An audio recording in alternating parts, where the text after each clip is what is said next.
Okay, I think if everyone who wants a copy now has a hard copy, we will get started. I want to again thank those of you who are here in the room for coming out on a pretty drizzly, dreary morning. Perfect place to be discussing issues of real importance to us all, and this is being streamed. So again, want to welcome those who care about the issue but couldn't make it out in person. I'm Lawrence Sawson from Osgoode Hall Law School, and I'm chair of an ad hoc working group on the free speech policy, and we've got other members of the working group here with me today. We are interested and keen to hear what's on the minds of York community members, and hopefully you've seen there's a form to upload. There's a Facebook connection to share views. These can be anonymous or by attribution, and we're holding these consultations together with one in the afternoon today and a virtual one on the 8th at 6 o'clock. So it's an intense period of trying to gather together views, but a really important opportunity for the working group to bring together those different voices and in some cases differing perspectives and divergent views on the issue. So I won't go through excuse me, in too much detail how we got here. We have a document that's circulating online. We've passed out some hard copies today. This document begins with an outline at the end of the summer of a directive from the Deputy Minister for colleges, universities, training at the provincial government level that is requiring all publicly assisted universities to share its policy on free speech and how free speech will be protected, in alignment with a statement from the University of Chicago that has a number of substantive commitments. And again, there's a link to some of those commitments in bullet point in the document, and the Chicago statement has additional points of reference. And that's really the substantive floor from the government's point of view that they want to see all universities meet. There's some other issues, again, around discipline, enforcement, having an annual report. We can talk more about those if they're of interest. But I'll just tell you in brief, the working group that was brought together by President Lenton took a look at York's policies across a wide range of Senate policies on the academic process, temporary use of space and postering, how art is accepted, a wide range of areas, student code of rights and responsibilities, of course. And we gathered together all the principles from those existing policies that have already been part of York's landscape and shared values. And in the initial view of the working group, that existing set of policies addresses the issues the government is keen to see. So we view this exercise not as developing a new policy or changing course for York, but rather an opportunity to take something that's been in many different places, bring it together with a definition of free speech, again from earlier strife at York that led to statements of those shared values, to pull upon, again, what York has developed, share that with the government and other universities, but not see this as a departure from our values or a departure from our policies. And of course, we'll have to think of new issues like what we put together in an annual report that's also required by this exercise. But really, we don't see this as an exercise in developing a new approach, because our existing approaches, not perfect for sure, and lots of issues arise in terms of the enforcement and interpretation of those policies. But again, we have taken the view initially that those policies address the concerns of government and, more importantly, reflect the concerns of the York community members who were part and parcel of the governance of all those policies when they came to be enacted. So that's a bit of the backdrop. That's why we're here, is to really address whether any of those existing policies need to be revisited, whether there's a concern with our governing approach, which is to be basing our response on our existing template at York of these policies, and again, anything else that is important for you to share. You'll see the questions on the board, or on the screen, I should say, that speak to the principles that we've pulled from those existing policies in your reaction, that speak to the gaps, if any, that some of you may have identified in the coverage of those policies. And of course, for our purposes, one of the most important opportunities that comes from this exercise, which again was not of York's making, but one way to take advantage of it is to see this as a chance to develop guidelines, toolkits, approaches to how we interpret and apply our existing policies that will be helpful. To give you an example, McMaster, as part of its response, is developing a toolkit on dissent for university events. How can you meaningfully exercise protest, and what are the boundaries from the point of view of human rights advocates, other experts in the area? That's something, again, that the Center for Human Rights, Equity, and Inclusion does some important work on at York, but there's much more that could be done to give those kinds of assistance to student groups, other campus groups, faculty members, staff, on how to manage with our existing policies, but in more effective, clear, transparent ways. So that's the backdrop.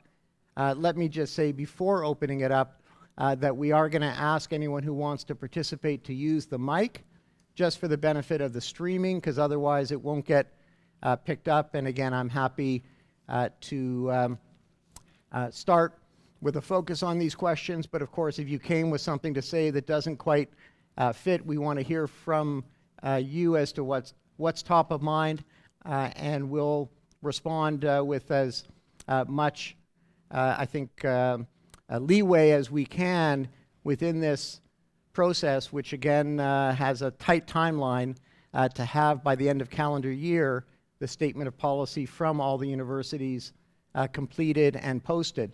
That again was not of our making, but we take seriously and respect why this issue is a timely one for government, even if again we don't necessarily share all the different ways that some universities and some groups outside universities have been approaching this issue. We want to come up with a York response that's true to York's principles. So that's our goal. So who wants to start us off? Yes. Just before you start, there is a reporter here from Excalibur who was hoping she might be able to take a couple of photographs. Good point.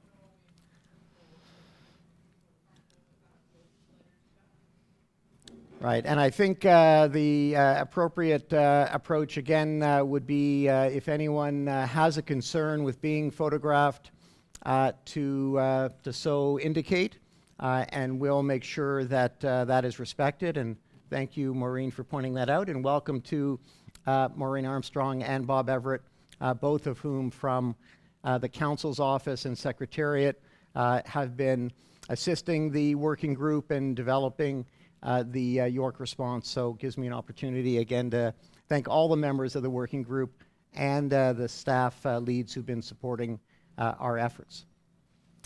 So let me again now welcome whoever would like to start us off to come to the mic. And we can just do a kind of informal speaking order, but I'll make sure everyone is going to have an opportunity. Okay, so thank you very much. This doesn't necessarily sound like it's on. Is it on? I think it's come on. Okay. In the magic of our technology. tech gurus at the back. Okay, fantastic. So my name is Maggie Court. I teach in the Department of Equity Studies, which is distinct from the Center for Human Rights, Equity, and Inclusion. And my students and I were looking at the output of the hard work that the working group did. So thank you for that. And we have questions, and maybe it's a strategy as you respond to a request that is not of York's making. Perhaps it's a strategy. But we were wondering why some of the rights of students in terms of freedom from discrimination are not layered into this approach to presenting freedom of speech rights. And obviously it's a balance that everybody is, very familiar with. Yeah. But even in the appendix, in the parts of the Ontario Human Rights Code, the parts of the Student Code of Rights and Responsibilities that you quote, it's amplifying students' rights to freedom of speech, but I feel what's missing is a corresponding acknowledgement of students' right to be free from discrimination, which is also in all the documents that are quoted. So again, I wonder if it's strategic, but even if it's strategic, I have deep concerns for my students who, for instance, in the Student Code of Rights and Responsibilities, students have a responsibility to behave in a way that does not harm or threaten to harm another person's physical or mental well-being. Well, freedom of speech done poorly can harm a student's mental well-being. So we have lots of concerns around sort of what reads as a lack of acknowledgement of student, staff, and faculty's right to be free from discrimination, which is also part of the landscape. No, that's very helpful. And again, we are taking notes today, and that's a great example of picking up on an overall impression by looking at the excerpts, for example, from the various policies that was not intended. In fact, we made sure to comb through policies like the policy on racism, on sexual violence, that don't necessarily speak to free speech, but speak to important contexts, constraints, ways of understanding speech, and the harm to which it can give rise, that we wanted to ensure is part and parcel of that existing policy environment. So you're right, though, what you choose to excerpt, what you choose to highlight has significance and will be understood as conveying significance. So we need to double back to that kind of presentation. And again, we haven't yet concluded how we will bring together all those existing policies in a final statement, which again builds on them. We'll need to have links to them, but that may or may not come with those same excerpts and that same approach as a background document. So it's a really well taken point and an important one. Thank you very much.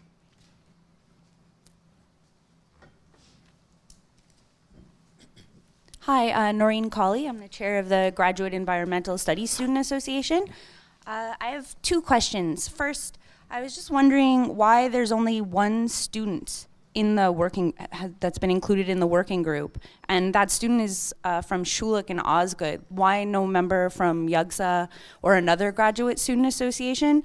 And second, I'm concerned about funding being withdrawn from student associations when we would like to dissent, especially in cases where rights of students are being infringed on, when students are being discriminated against in protecting this free speech policy or free speech speakers. No, it's a terrific couple of questions. Let me kind of respond to the second one first. First one in a more limited way second.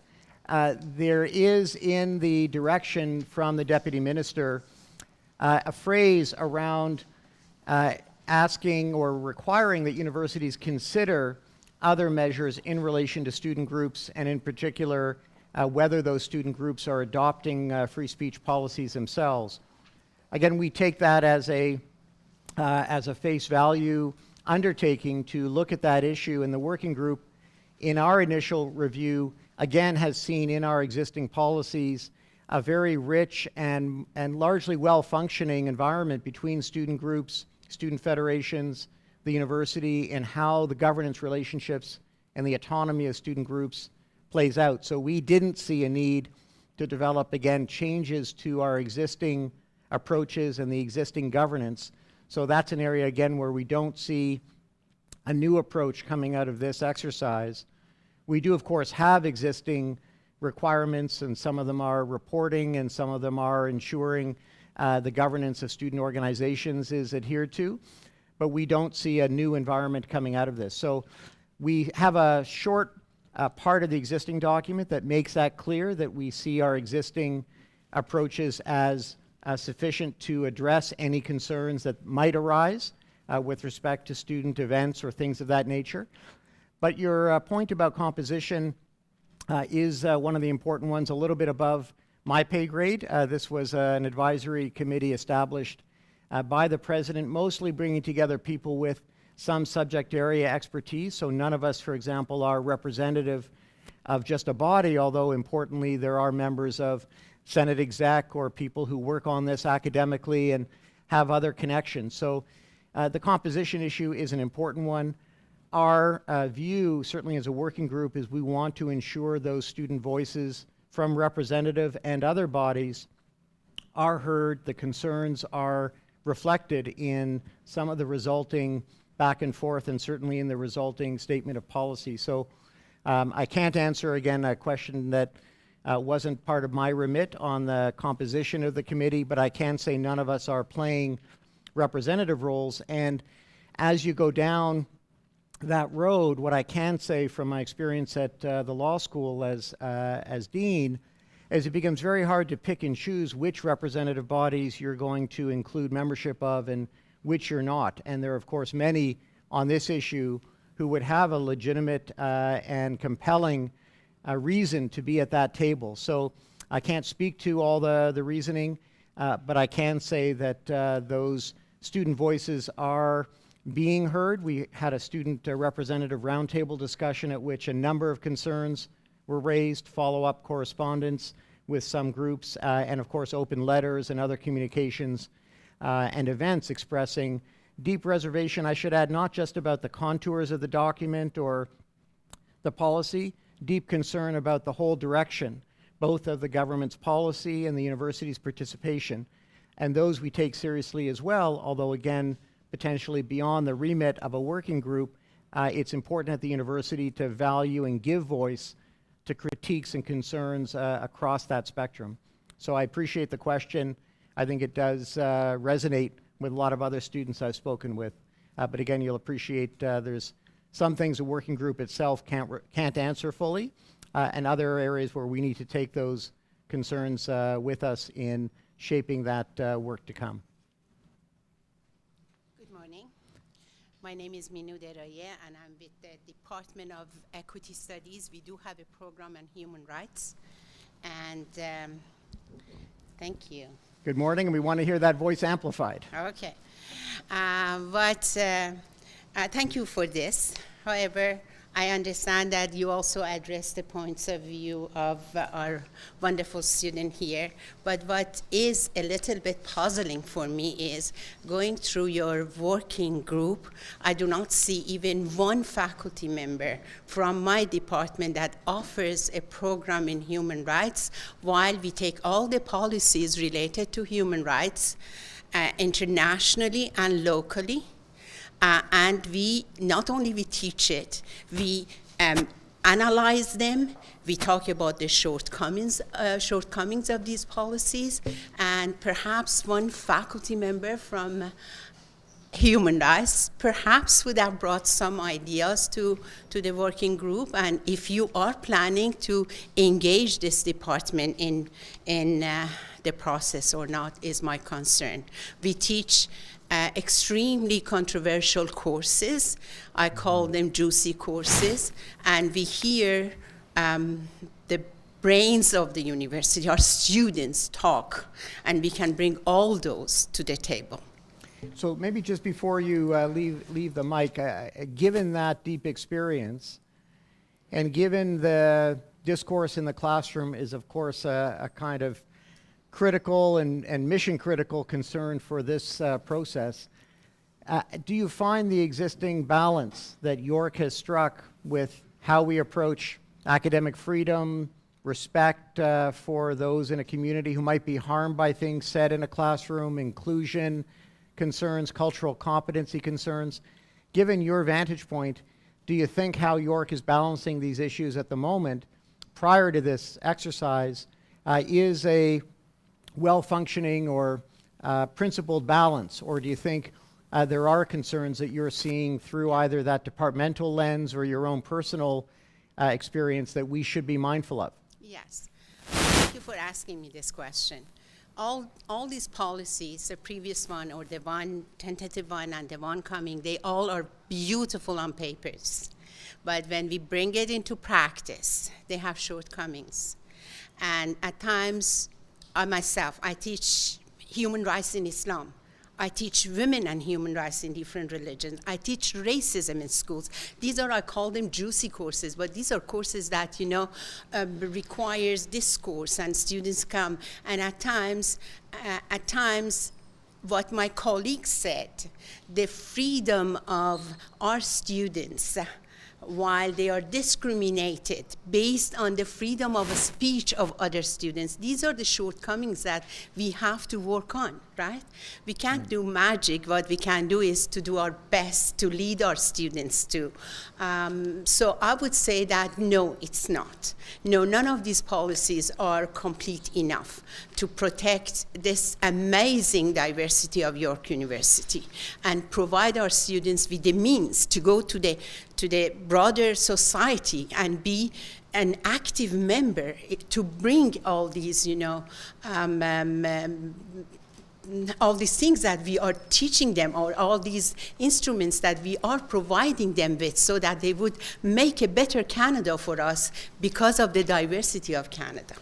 No, and I think what you're also sharing is the importance of implementation. In other words, Yes. What happens in a classroom, that dynamic with a faculty member and students, the building of trust and understanding where contextual limits might arise that make sense in one course in one program can't simply be grafted onto another course in another program is really critical, because what we're hearing a lot of is, again, we're focusing sometimes on the wrong thing when it's the wording of the policy on the page rather than the culture in that classroom, or how the lived experience is shaping people's ability to feel like the discourse is open, or that the discourse is safe for them to participate in. So I take all those points, and of course that your first point I don't want to sweep under the rug either. It's an opportunity, though, to reiterate that the working group does not view itself as a deciding body that's somehow going to take on all the views in the consultation and come up with the answer.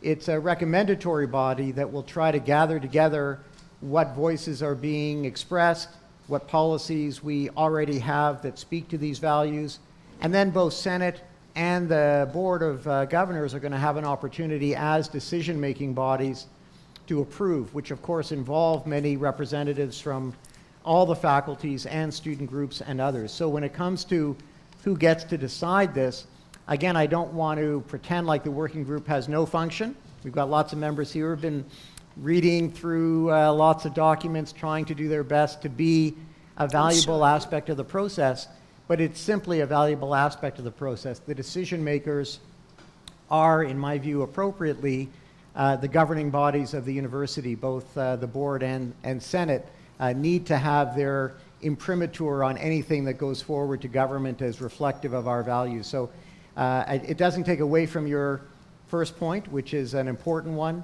and the expertise we have in these departments and across the campus is something that we need to harness as much as possible.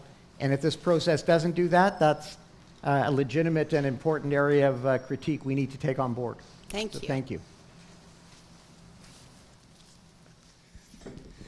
Good morning. I'm Joel Goldberg, the chair of psychology, and thank you to you, Lauren, and to the working group. And just 3 points. So since it's the government of Ontario asking us for this, asking us in universities, I think it is an opportunity for us to remind government that universities are a place where we want to have even more freedom of speech than in society, because freedom of speech is really freedom of ideas. From the time when Copernicus fought the culture of the time to have the universe revolve around the earth instead of revolved around the sun. That's how we got daylight savings time. That's how we got right? daylight Yeah, savings thought time. so. Yeah. So that this is a place where there's even more freedom of speech than outside of this. Yeah. The second point of the 3 points is reminded because we've got the American midterms today, and our families, one of our favorite movies is one written by Aaron Sorkin, American President, and the Michael Douglas character has this speech at the end. And it was a reminder that it's easy for us to defend the views of someone who we agree with, but that democracy and rights is to defend the right of somebody who's speaking who would make your blood boil. and that is the measure of freedom with this. And can we have a place where we can argue for that person who we would vehemently disagree with, but they have the right to speak? Yeah. And then the third one, while remember that. So we're talking mainly about dissent and freedom, whatever. Just as a psychologist, one of the things that we see in the classroom is, I can tell you as a clinical psychologist, I would show material that relates to mental health issues. And we now have more sensitivity, I hope, with mental health and mental well-being of our students and thing. And so there was a time in my classroom when I would show a video of fear of snakes, ophidiophobia. And there are scenes in the film which actually can be frightening scenes. And I would show it, and then we'd have discussions. And there was a time when someone said, you know, I'm really terrified. I found that film to be really quite disturbing. And it changed, hearing the students' reaction, changed my behavior. When I showed the film in the future, I would give a warning, I'd give an advance notice and say, look, this is important for the class to learn about fears, but there's parts of it that can be disturbing. I don't have a solution about it. I continue to show and have material which can be upsetting for the pedagogic value, but I think that that's one of the challenges in here that I'm not sure I see in the document. Maybe it's not to be in the document, but is something that I see us thinking about that should allow us to continue with our pedagogy, but balance it with the sensitivity to student concerns. Oh, Joel, those are all important comments and well taken, and it speaks, I think, to one area that we don't develop much as well, which is the freedom of speech in the context of research, where, for example, we have rules against hate speech that I think it wouldn't take us long to all come together and agree on if someone gets up on a soapbox and wanted to share in very hall. But if it were a research symposium on the nature of hate speech and its origins in various kinds of discourses in various parts of the world, we might well have the exact same thing said in a context about research and ideas that we wouldn't want to see censored in any way, or classroom discussions in psychology on the nature of prejudice and hate and bigotry. Where do they come from is an important aspect of teaching. So I think there is an element of what you said about what is distinct in the university, different than other public settings for speech, that may need to come across more clearly. Certainly in the York experience, it resonates, I think, with many what you shared. So I appreciate that, and again, why we wanted to come to consult on a work in progress and not a finished document where it would somehow suggest these ideas are fully formed. They're very much in formation. So thank you for that, and I'm going to also invite any other working group members who want to comment at any point to come to the mic as well. But for now, I want to make sure we hear from as many people as we can. Hello, everyone. My name is Bilal Nasser. I am a third-year student in the Faculty of Music. I'm a student activist, and I am an organizer with the Socialist Fight Back Club. I'm here to address the working group and the York community. So York University is a self-described social justice campus. We have a long history of civil disobedience and large-scale student protests centered around a variety of issues. Recently, the strike which took place last year and the campaign to divest from arms manufacturers. As a student activist and a member of the York community, I am concerned that the Ford government's free speech mandate, and what sounds like it could be out of a George Orwell book, violates my own freedom of expression and the ability for students to democratically and peacefully engage in ongoing issues of social justice through protest. The University of Chicago guidelines, and a quote which is included in the draft of our own policy, states that existing student disciplinary measures, for example, expulsion, apply to students whose actions are contrary to the policy. For example, ongoing disruptive protesting that significantly interferes with the ability of an event to proceed. In my eyes, this essentially states that any protest that can be considered ongoing or disruptive can be banned, and the participants of the protest can be punished up to expulsion. The issue is in the wording, which in my opinion is intentionally vague. For instance, what considers a protest ongoing? What considers a protest disruptive? In my opinion, all protest is disruptive. By leaving it intentionally vague, it basically leaves room for the administration to shut down a protest because they can interpret anything as being ongoing or disruptive.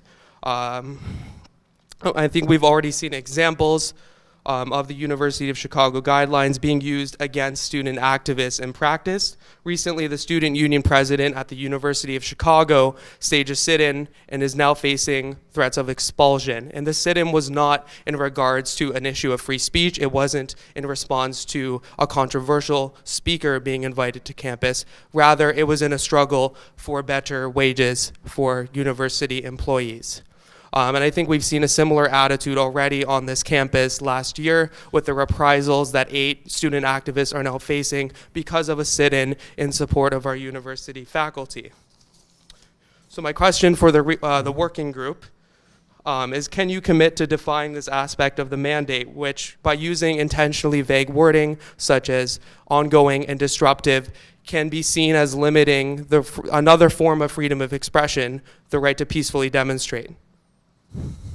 No, I appreciate the concerns, and I know it speaks for many who do not only worry about that student disciplinary part of the existing policy, but worry in general about the vagueness of some of these ideas of where balances need to be struck. And a number of members of the working group have raised the idea, either in the statement of policy or in an accompanying document, of simply working with some examples, not necessarily actual examples that have happened, but clearly hypothetical examples that speak to where lines would be drawn in particular settings that allow us to give more clarity, especially as we were saying, to how these are going to be applied and implemented, because it's often not the language itself, but again, what it's going to be used to do on the ground. And I take your concern both to be with the language itself and its vagueness, and again, how you've seen some of those applications. So I think we will absolutely be undertaking to address that in the policy, at least our ability to draw from those existing policies and add a way to ensure that clarity, whether again in follow-up work on guidelines or toolkits or in the document itself. I think it's critically important, and not just for the activists, I should say, but also for some of the staff involved in, let's say, the temporary use of facilities, and you have to address what are the security or other needs of a particular room at a particular event. Do we have the skill sets? Do we have the available practices and best understanding of these policies to effectively make sure those are consistent, principled, fair decisions? All that is critically important. So very much appreciated, and again, it's I know a partial answer as opposed to a full one, but it's one certainly that the working group has raised in our own discussions and takes very seriously. And I appreciate, again, taking the time to work through it. Good morning. I think we make sure the other mic is working. So should I? I think we can hear you. Good morning. Thanks for this opportunity. Thanks to the working group. My name is Henry Gomez. I'm a second year interdisciplinary student. I share some of the concerns, or the same concerns, of the 2 immediately previous speakers. But within the limits of the law, within limits of York policy, human rights, etc., etc., I wonder if there is room on campus, or if there could be room on campus. I haven't seen it stated in any of the documents, whereby there could be a sort of a speaker's corner, something like Hyde Park in London, where we can hear the wackiest of ideas without students or faculty having to be in fear of recrimination. And I think that would be in keeping with the highly regarded and oft stated policies of intellectual curiosity, the need for research, the need to go beyond the boundaries, sometimes even maybe to fall over the precipice. And I think that if there is such a provision, then the ideas that might not be acceptable in the classroom or in other venues on the campus, those ideas would be available to those who would like to hear them expressed.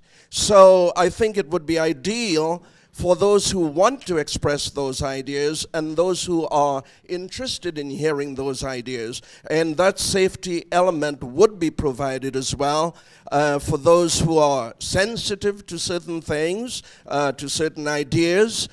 They have the freedom to choose to hear them or not hear them. So I wonder if the working group, I wonder if such a provision might be incorporated into this, the policies, the recommendations, whatever we are trying to come up with. Because I fear very much the way some of this language is worded, the ambiguity of it that seems to make it easy for reprisals, recriminations against those whom the administration might not be in favor of. Thank you very much. No, I appreciate that. In fact, you're bringing back some happy memories of watching Speaker's Corner on City TV. You'd learn something new every day. I think most of that's now been taken up just by YouTube, and certainly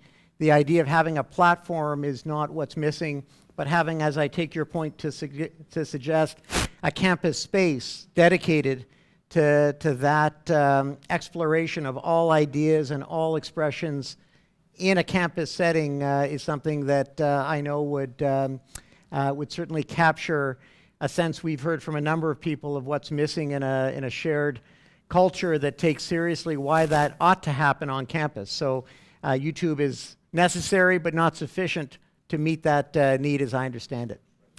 Thank you very much for that, and we'll definitely explore that as well. Hi, Noreen Colley again. I'm the chair of the Graduate Environmental Studies Students Association, and I'm in the second year of my master's, also in environmental studies. So I wanted to echo something my colleague from the equity department had raised. So while we can have a theory that could, or a policy that might look good on paper, already with the introduction of free speech policies on campus, there have started to be an alarming number of the white students for Western civilization posters who have felt emboldened by this policy. So there's that. There's groups that are being emboldened by this policy. And at the same time, other students who would maybe have like, I'm shaking right now speaking, but I feel it's important that I talk. But after this policy has passed, what about the students who are here for an education and are afraid of being expelled, afraid of speaking out in defense of the principles they believe in because of this policy? Secondly, you said that eventually this will come before the Senate and the Board of Governors. And the Senate does have a number of student representatives. It has faculty representatives. I feel it is the most democratic body on campus. But like we saw during the strike, ultimately the Senate was overpowered by the Board of Governors, which is not representative of this campus. So there's my concern there. If those will be the two deciding bodies, will the Senate actually have a say, or will we see again that the Senate is not allowed to decide and only able to pass hortative motions? And then I guess I was thinking, I also like the American president, and when Michael Douglas makes his speech, it's in defense of, what's his girlfriend's name? Sydney? Yeah, anyway, he's talking about burning the flag. That's right. And Copernicus was talking about how the earth and the sun relate. I don't want a platform for white supremacists. I don't think we need to play devil's advocate in these issues, and I don't think we need to embolden these groups. And that's all I have to say. No, it's all of it well taken. Thank you very much. And certainly, just to address with some specificity your concern about Senate and the board, I mean, we've taken the view as a working group, this is advisory, so we're bringing this forward. But the expectation, as I understand it, and we've again got people with better knowledge of the Senate up on the stage than I do at this point, but our understanding is that it would go forward based on the approval in both bodies, that if that approval isn't forthcoming, there'll have to be an approach that does address government's timeline, but that won't reflect York's view in that way if we don't, for example, get approval from one body or the other. And I think it's important to remember the reason we want both is that free speech is an aspect of university life that crosses all the other boundaries of governance. So normally we have an academic sphere of governance, and that again rests with Senate. We've got administrative spheres of governance over things like use of facilities and computing time and space. That rests with the board ultimately. We see this as crossing those boundaries. So the legitimacy required when all the existing policies come from those different spheres, it wouldn't be sufficient just to have Senate either, because so many of these relate to events and relationships outside the academic sphere that involve, for example, staff and relationships between different aspects of the administrative side of the university. So we need both to believe in this if it's going to be meaningful, because the policies arise from spheres both within and outside the academic aspects of the university. I think I would definitely feel more comfortable if in the working group's draft document that you specifically said it would not be sufficient to simply have the Board of Governors approval. Right, I appreciate that, and that certainly, I think, reflects how the working group has been approaching the need for the whole university to stand behind what we ultimately present. Again, recognizing our recommendatory role means we don't want to overstep what we've been asked to do, but that doesn't mean we can't convey expectations, and I appreciate that thought very much. Hi, my name is Manisha Joshi Vijan, and I'm an undergraduate student here at York. Great. So I had three main concerns when reading this policy. Two of them have already been articulated by some of my fellow students and the other community members who have taken the stage. One was on the lack of student representation on the committee, Right. as we've already discussed. Considering that these policies will have a huge impact on students, it's surprising that only one of the 8 members are students, and that this member is not a representative from either the York Federation of Students or the Graduate Student Association. That's right. These are not just some, arbitrary student groups as opposed to others. These are the 2 major student unions on campus, representing all graduate and undergraduate students. And I understand that it may be beyond the purview of the working group to select its own membership.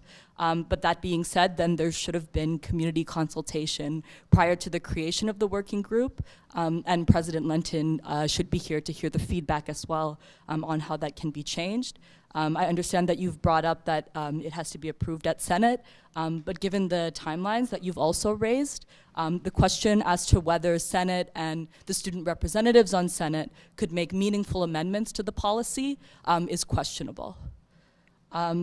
The second concern I had that was also already raised was on the right to protest and freedom of assembly. It does seem as if the policy in the way that it's currently worded does pit the freedom of speech of some against the freedom of assembly and the freedom of expression of others who may choose to organize protests that could be deemed disruptive or interfering in the That's right. event in some way. I'm glad that you've committed to clarifying that language, but I think in addition to that, there needs to be an explicit mention in the policy, an explicit protection of the right to protest, beyond simply clarification. And my third concern was regarding how the policy will affect student union autonomy. So as a student, it's particularly concerning that in the directives of the government, it's being said that universities are being told to encourage student unions to adopt the free speech policy. Student unions are separate bodies from the university that are intended to ensure that student interests are protected and defended. The policies of student unions ought to be decided democratically by the students ourselves, through processes such as annual general meetings or through the decisions of elected representatives that are accountable to the student body. As such, I think it's important that the free speech policy also reaffirm the autonomy of student unions and their right to democratically determine their own policies.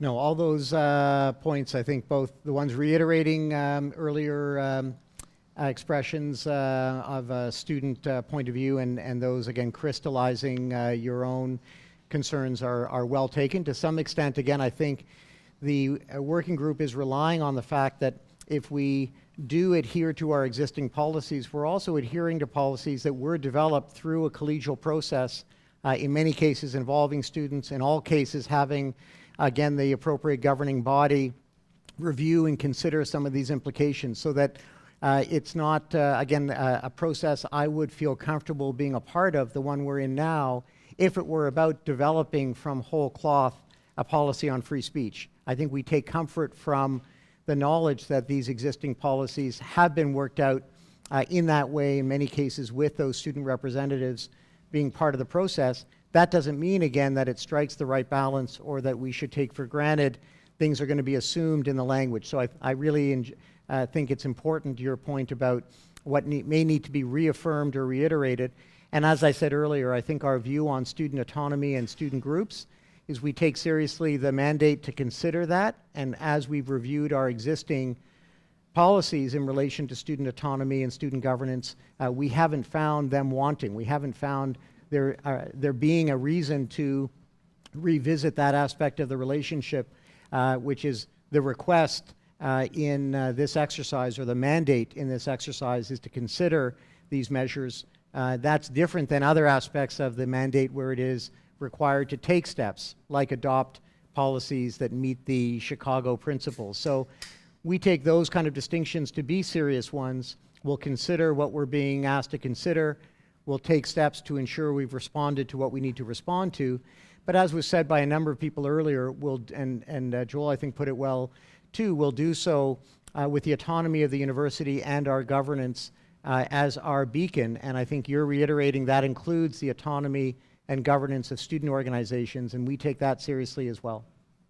So I appreciate the concerns, and I think the note to how we can ensure that comes across better in our statement of policy is well taken.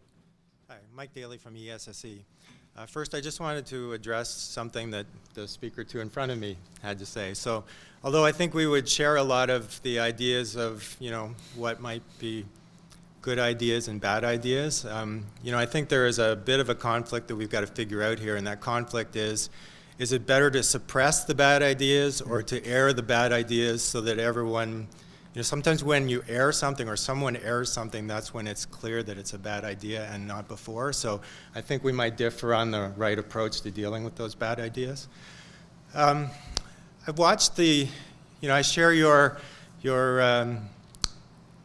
discussion or the idea that, universities really exist to debate difficult ideas, and that's really when we meet our, founding principles and our reason for being.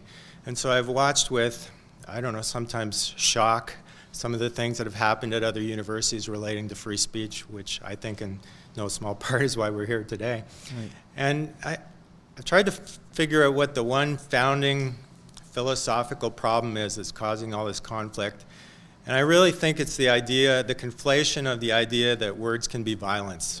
And, we will never agree, any of us, on which words are hurtful or which aren't.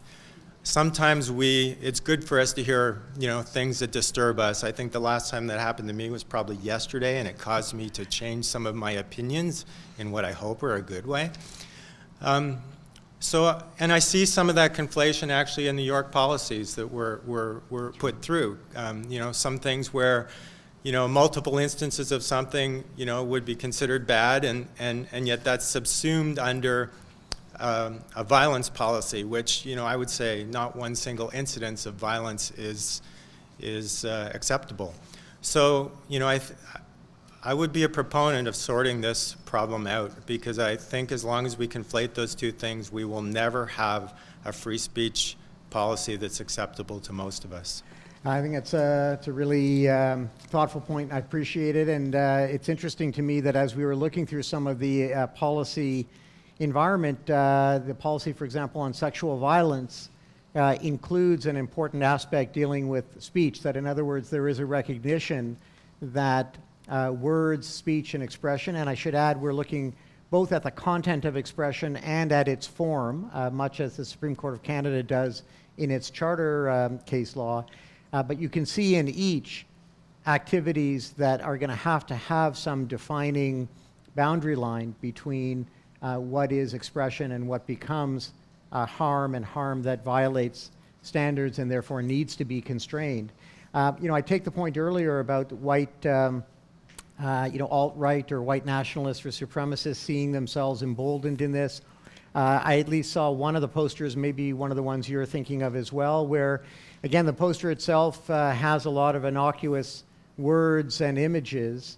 By innocuous, I mean not openly offensive and racist, but the overall message may well be one that cumulatively strikes people and is intended to strike people as creating spaces where that kind of message can be conveyed in a university, again, where it's inconsistent with so many of our values. Paul was reacting at the Glendon consultation to a heartfelt expression that you ought not to be able to say things on campus that are untrue and can be objectively shown to be untrue. There's no place for fake news at York University. And I think we were all discomforted by the reality that, at 18,000 feet, a university ought not to condone falsity as truth, but that issue of true to whom and in what way would so stifle discourse if we had a committee dedicated to determining what truth is for purposes of what can be said in a classroom, then that Orwellian chill, as someone mentioned earlier, would be in full flight. So I think that is where, if we're careful, respectful, and sharing some core values, including not just free speech, but our policy on racism, our policy on sexual violence, our policies in other areas, I'm convinced there can be that sorting out, but I don't want to suggest it can be done just with finding the perfect balance of adjectives in a policy statement.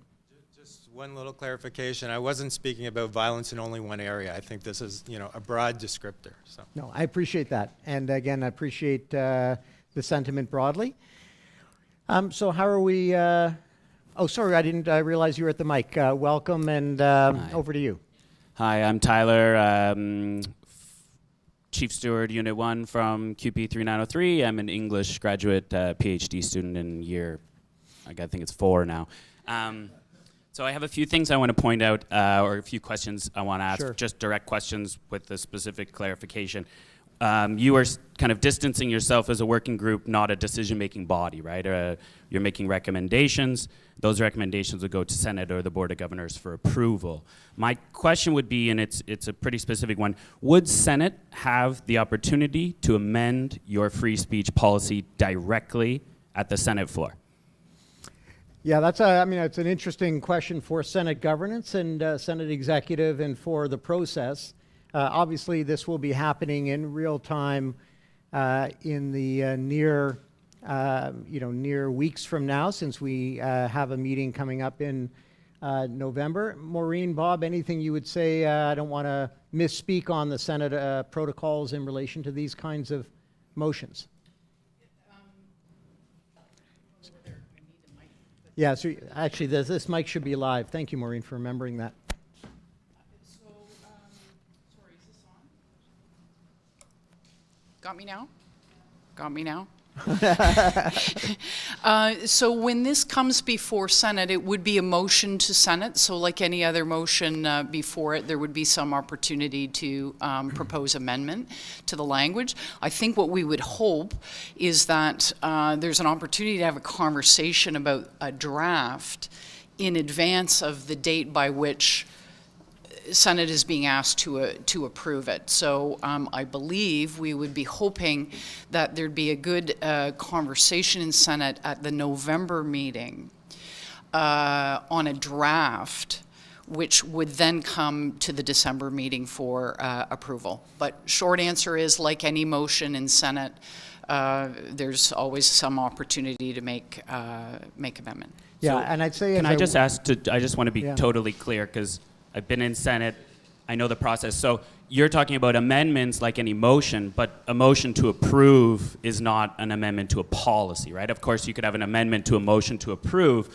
under certain conditions, Yeah. but I'm asking specifically, would the draft be open for Senate to be making specific amendments line by line and then approve that as the final policy? That's just a yes or no. Well, the process of how it would happen may be slightly different than the way you just described, but the motion to approve a policy is to approve a policy as attached or as described. So the capacity to get at the underlying policy and request amendments to that that document, the language that is being approved through that motion still exists. Yeah, So- and Tyler, yeah, they would. the only thing I'd add, just from the standpoint of the working group that would be discomforting is we have been given a mandate really to look at our existing policies and draw these together in a kind of consolidated or synthesized way. So if one of the amendments, for example, was to modify what ultimately comes before Senate in a way that, let's say, the working group didn't feel is drawn from existing policies, is making new policy, then again, I come back to that initial concern. I'm not sure this is the process you would undertake to make new policy. Certainly our remit has been to look at our existing policies and draw together this response in relation to the government directive. If it were about making new policy, I don't want to comment on does Senate have the jurisdiction. Senate has the jurisdiction to do what it can do within its rules, but I would certainly have some worry about something at the end of the day that comes out looking very different than the process was meant to reflect. It's meant to reflect a bringing together of our existing policies that already have been through quite considerable vetting and a process. I think this kind of timeline and this kind of experience wouldn't necessarily be what York would want to adopt if it were developing a policy that's new or from scratch. So to the extent that those amendments are really modifying policies to say different things than they do now, again, I'd worry about this being the appropriate mechanism to do that. There may well want to be, for example, coming out of this, a whole new look at the Student Code of Rights and Responsibilities, or a whole new look at the temporary use of space policy or other policies.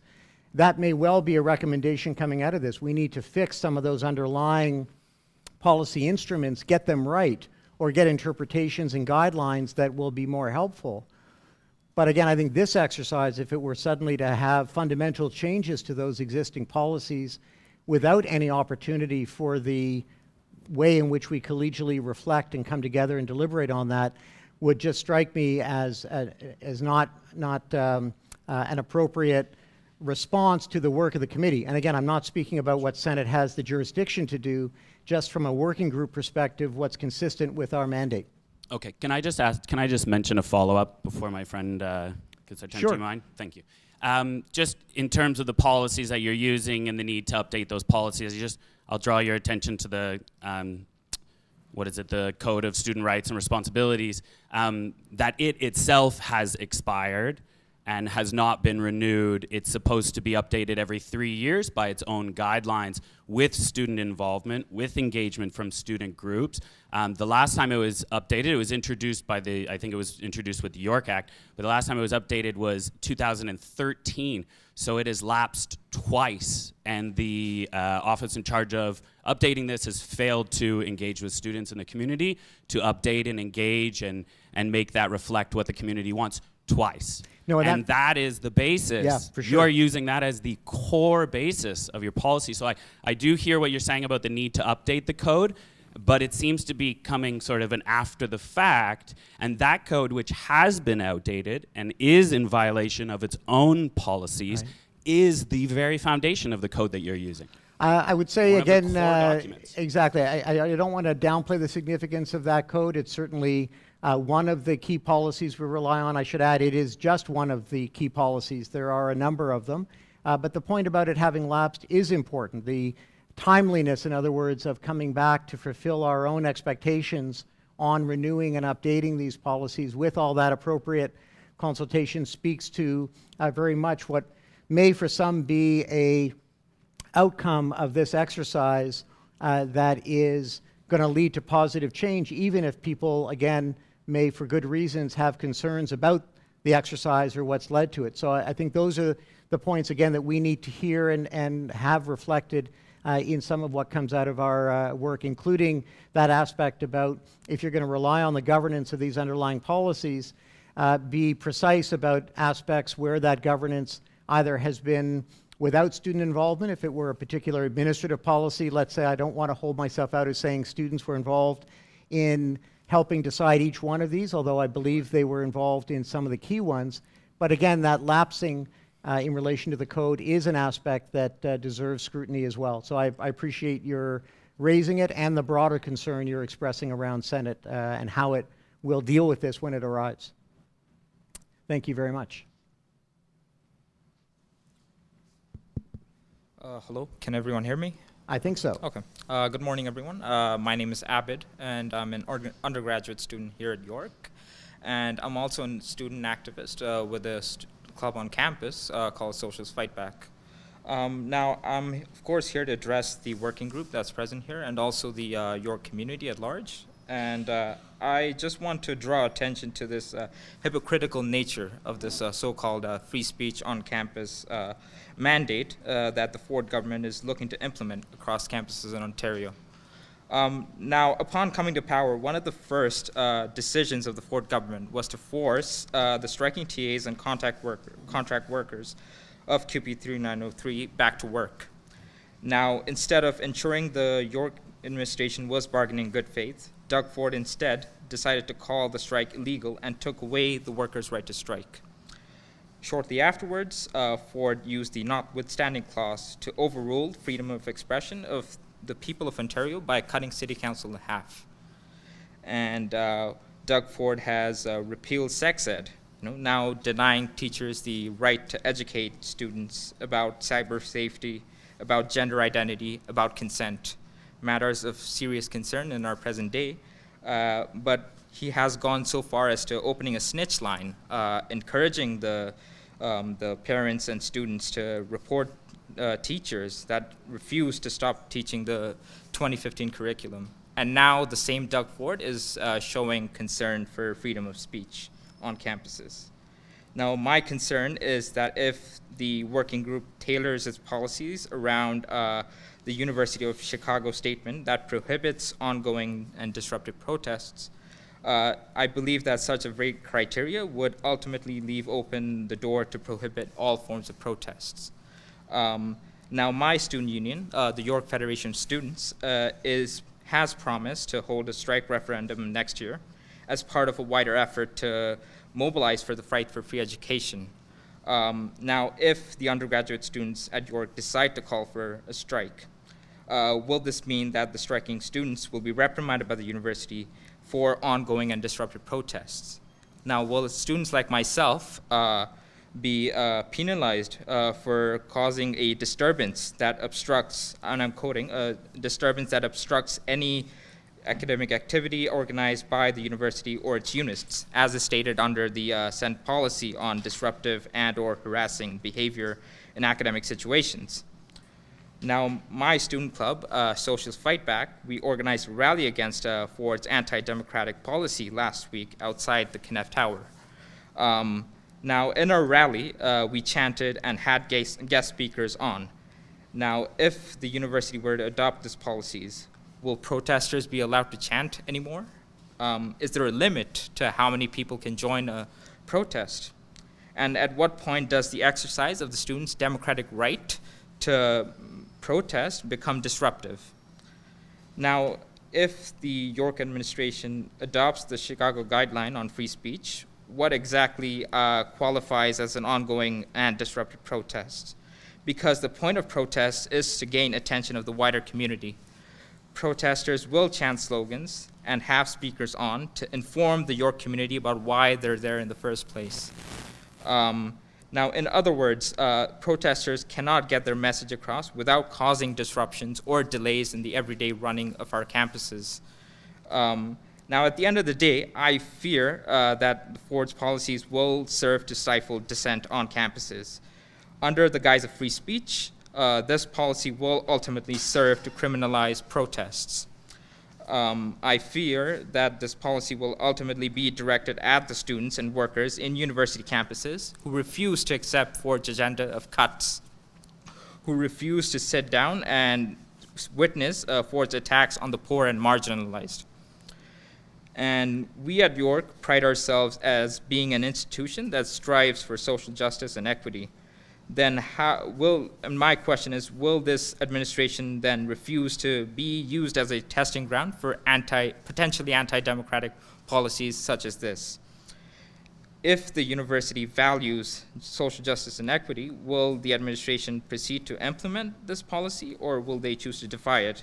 Because this policy is ultimately political in nature, and it's not merely about regulating the abstract exchange of ideas. They have real implications of organizers, of students on the ground that are fighting for issues that are of concern to everyone. And I'll leave it at that. No, I appreciate that that statement very much, and I think it's important to distinguish, as I've mentioned in our original mandate, between exercises about developing policy and exercises about bringing together your existing approaches and values. So if the government had said you need to have free speech policies, and we looked around at York and found that ours take a very different approach, then that issue of are you going to bend your own values excuse me, to reflect those of the government upon its direction would be a live one, an important one, and an enormously difficult one for, I think, all of us, certainly all the working group members, but I think everyone on campus. But at least in our initial scan, and we tried to share this in the document, our view was that the York approach and our existing policies already try to strike that balance between open discourse and protection of dissent, of democracy, of having chanting accompany important issues where it's appropriate to make sure that those who, let's say, are in minorities or taking positions that challenge the very structures of power of the university, whatever it might be, have full opportunities to give voice to that. So we took the view, again, that by simply reiterating and bringing together our own values and policies, we would also meet the government's objective, but not, again, by giving up our autonomy or changing direction, but by giving expression to that and taking seriously the government's request for this. So I take all those points, and I think the working group has wrestled with many of them as well, especially that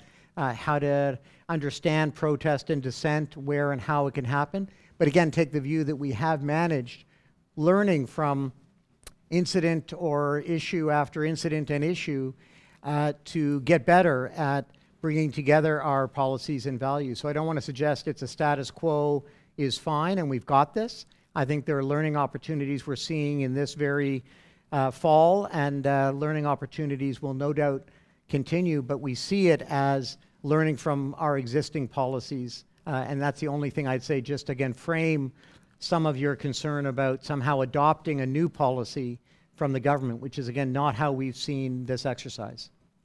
But I appreciate all of that. And how are we doing on time? Good. So we're down, just to give people a heads up, I know we started about 5 minutes late. We'll go for about another 15, 20 minutes. And again, want to hear from everyone who hasn't had a chance to speak or has generated new thoughts in relation to what you've heard from myself or others. I just have a quick question. I was wondering if the minutes will be published and if the minutes will include the community's questions and the chair's responses to it.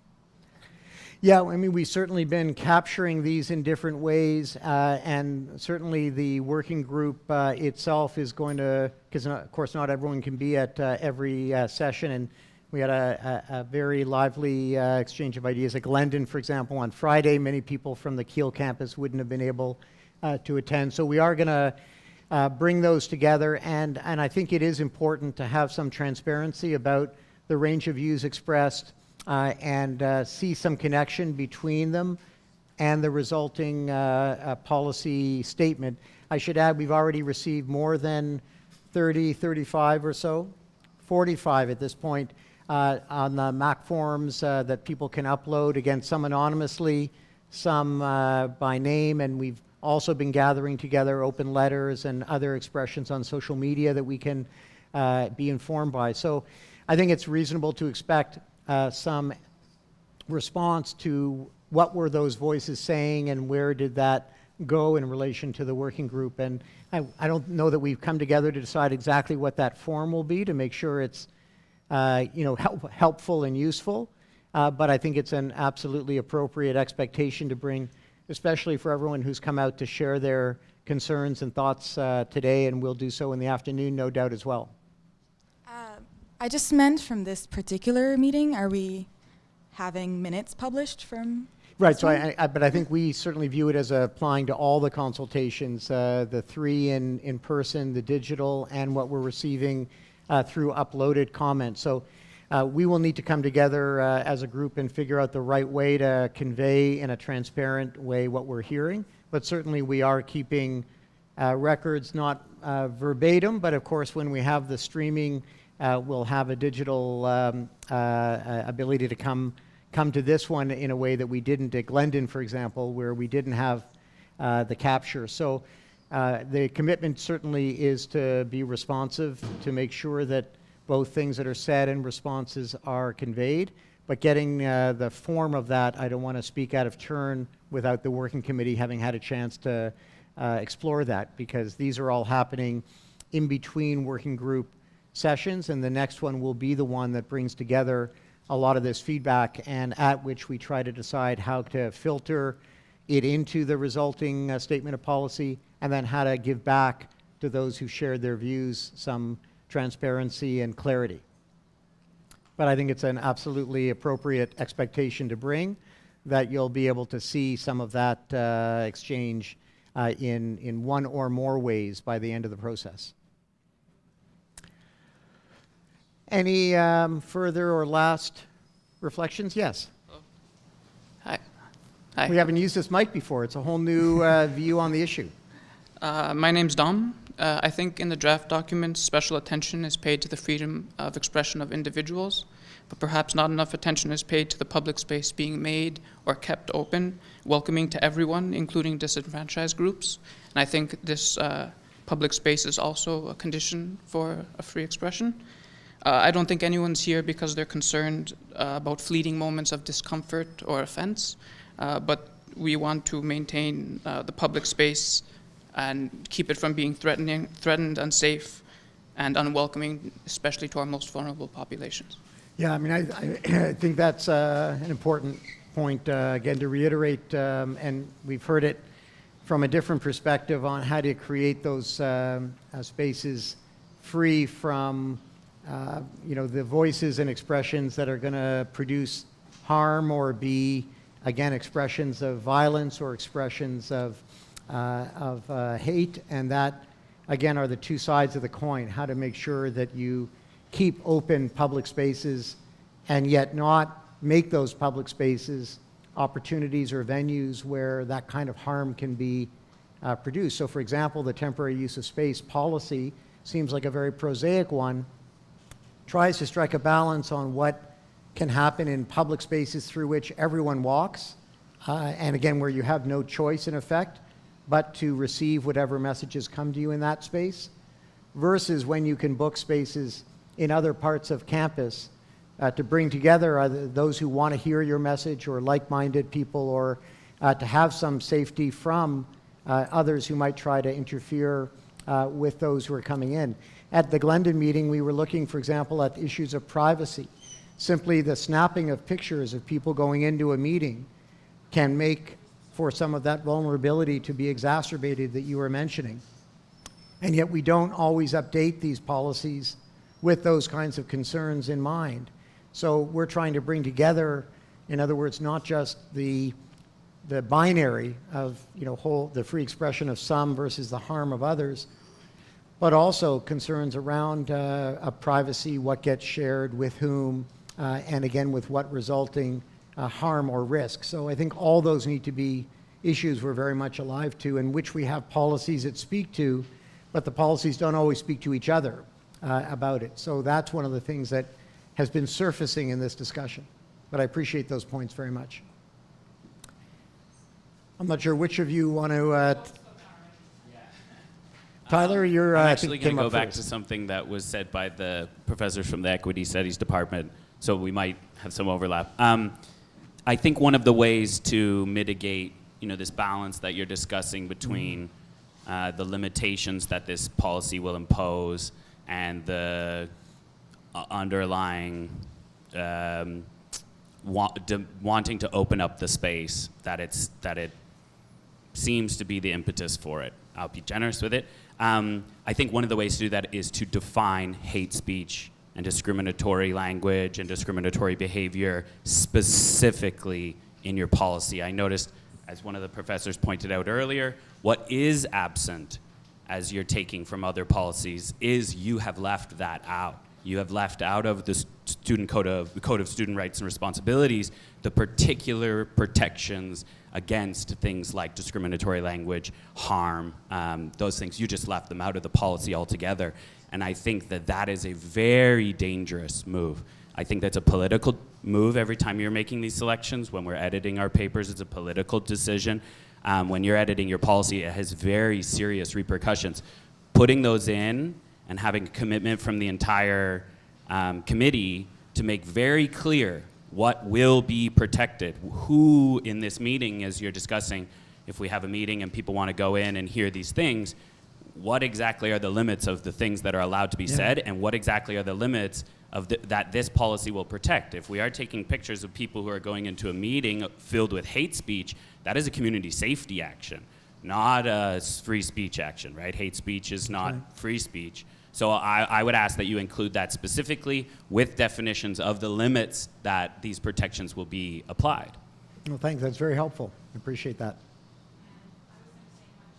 Thing, and I liked the comment before that obviously many of us are used to bad ideas happening all the time in our classes. That's not the concern. Discomfort is not the concern.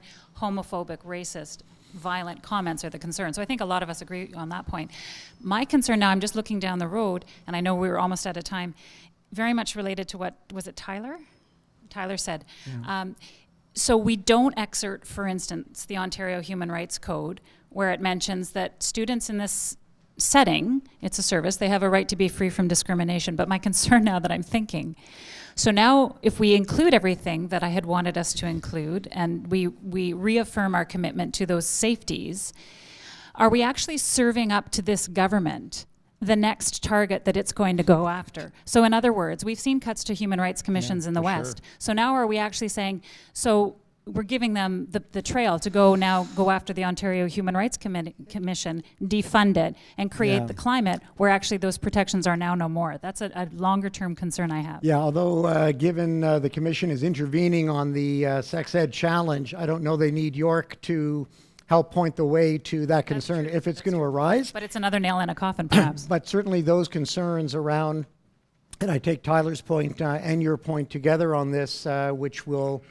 definitely form a significant part of how the editing and revisions work, to be very intentional about those excerpts. And again, I don't want to suggest there was no politics in what gets excerpted. I don't believe that's ever the case, whether it's conscious, unconscious, well-meaning and innocuous or strategic. By picking certain excerpts, you're always at risk of privileging certain concerns over others in documents that have a lot of them, or delineating hate speech but just mentioning the Human Rights Code and so forth. So I think that that bringing that intentionality and clarity to however that background document conveys those existing policies, both those from York and those that govern York outside, like the Human Rights Code, is something we need to be more thoughtful about. And I appreciate that critique. And I take some responsibility, having worked up some of that background. Certainly I participated in that, and I take that as an opportunity for reflection myself on the significance that is being conveyed, even if the working group is not decision-making. The decision it does make and how to convey these things matters internally and will certainly matter externally. So I appreciate that very much. Okay, and I think that brings us pretty much to time, and I, as my voice also is getting to its time, want to, on behalf of the working group, thank everyone for coming out, all those who spoke, all those who came to listen, and it's been enormously productive, helpful important discussions for us, and look forward to more this afternoon. If you felt you didn't get enough or didn't have a chance to fully convey a thought, good news, come to the same place. What time? 2:30. And we will reconvene then, and enjoy a good lunch between now and then. Thanks. All right.